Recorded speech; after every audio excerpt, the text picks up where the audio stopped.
You're watching STV 6 p.m. newscast live from our headquarters here in Accra in the city of Douala. The headline: Celestine Jammeh has resigned from the Cameroon Renaissance Movement Party. His resignation was announced today in a press conference here in the city of Douala. The politician, stating his reason, says he stands for a change of the regime through ballot boxes and not arms. And in our health page, free consultation program launched by Kone Hospital started today with a huge crowd present so as to benefit from this opportunity. These and many more in a bit. Good evening, ladies and gentlemen. Thanks for joining us on the first edition of the 6 p.m. newscast on Spectrum Television. I am Catherine Kone. The National Secretary for Human Rights for the Cameroon Renaissance Movement Party, Celestine Jammeh, has resigned from the party. His resignation was announced today in a press conference here in the city of Douala today. The politician, stating his reasons, says he stands for a change of the regime through ballot boxes and not arms. He expressed regret that Professor Maurice Kamto decided to let the party boycott the February 2020 municipal and legislative elections in Cameroon without consulting key members of the party. Celestine Jammeh joined the Cameroon on the 9th of August 2018, 2 months after the presidential election in Cameroon. Earlier before joining the CRM party, he resigned from the Social Democratic Front party. Opening our health page, the free consultation program launched by the Kone Hospital started today with a huge crowd present so as to benefit from this opportunity. This program is organized in line with the Kone Week as well as to build confidence between the hospital and the population. Oni Ladonet report.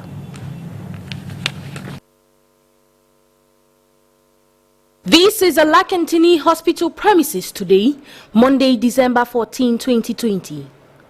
Inhabitants of Douala all came out in their numbers to benefit from the free consultation program organized by the institution. From those with appointments to those coming in for their first time, there is a specific pattern to be followed. Ici, comme vous voyez derrière moi, c'est le pôle consultation gratuite.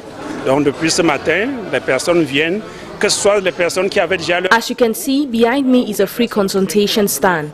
Since morning, those with and without appointments consult medical doctors. We have over 130 doctors, with more than 90 of them specialists. All those for consultation stay here. Everyone has a number. We take their temperature, heartbeat, index, and then orientate them towards the different specialists, depending on what they need.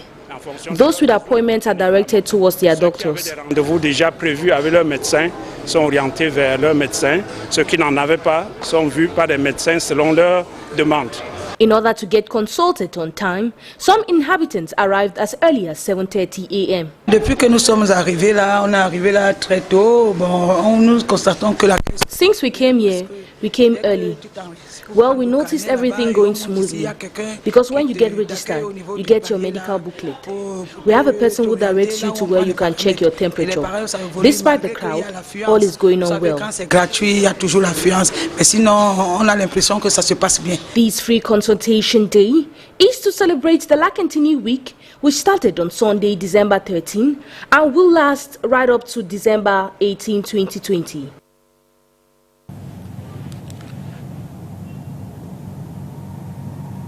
And now, a first ever medical imaging scanner and hemodialysis center has been created in Central Africa Republic. Inaugurated on December 4, this center will offer scanning dialysis to patients suffering from renal insufficiency, and other diseases. Once more, Oni Ladonet.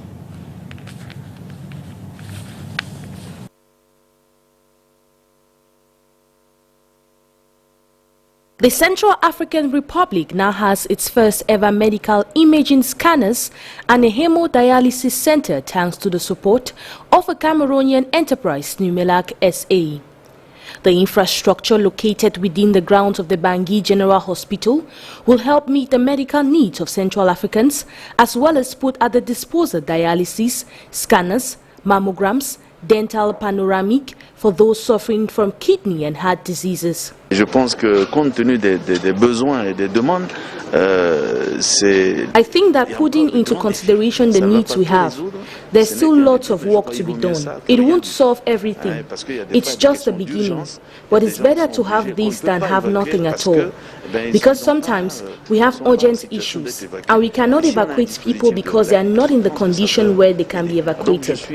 But if we have another option, it will help. I'm very happy. I thank the partners. I thank the ones who were able to accomplish this, and we are calling on the doctors to ensure everything works out well.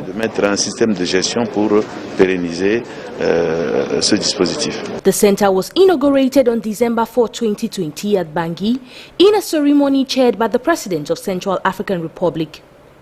With the creation of this center, the transport and daily expenses worth 5 million CFA francs spent on patients with renal insufficiency and other diseases by the state will be avoided.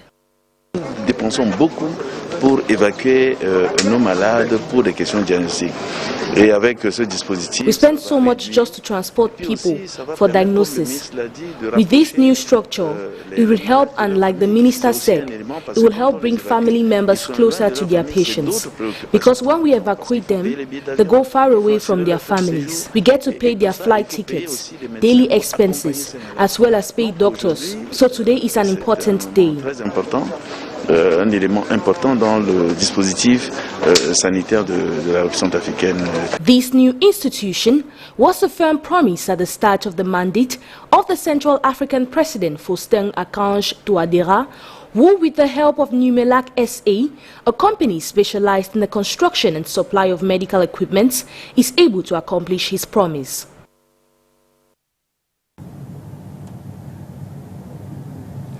Let's now talk about something else. Families of the Saturday, October 24 school attack in Kumba, that is a chief town of the Meme Division Southwest region of the country, have received financial assistance to the tune of 150,000 francs CFA each. An event to this effect took place last Saturday at the Palace of the Fund of Kumba. The paramount ruler of the Bafors in Kumba town, His Royal Highness Fon Mukete for Ekoko. The donation came through the Funds Palace from the Kumba Community Organization of Toronto, that is in Canada, that gave the sum of 1,750,000 francs CFA, and the Bafor Cultural and Development Association of USA that handed over the sum of 1 million francs CFA. An additional financial support was from the Funds Palace, as well as Friends of the Palace, enabling each of the 19 families to go home with a sum of 150,000 francs. Let's get more of the donation in the following interview with His Royal Highness Fon Mukete for Ekoko. We received the 19 families who were affected by the October 24th massacre here in Kumba.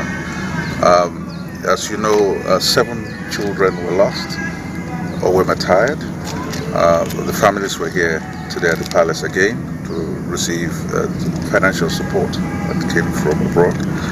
And the injured children, the other 12 families also, of those, the 8 families were here today.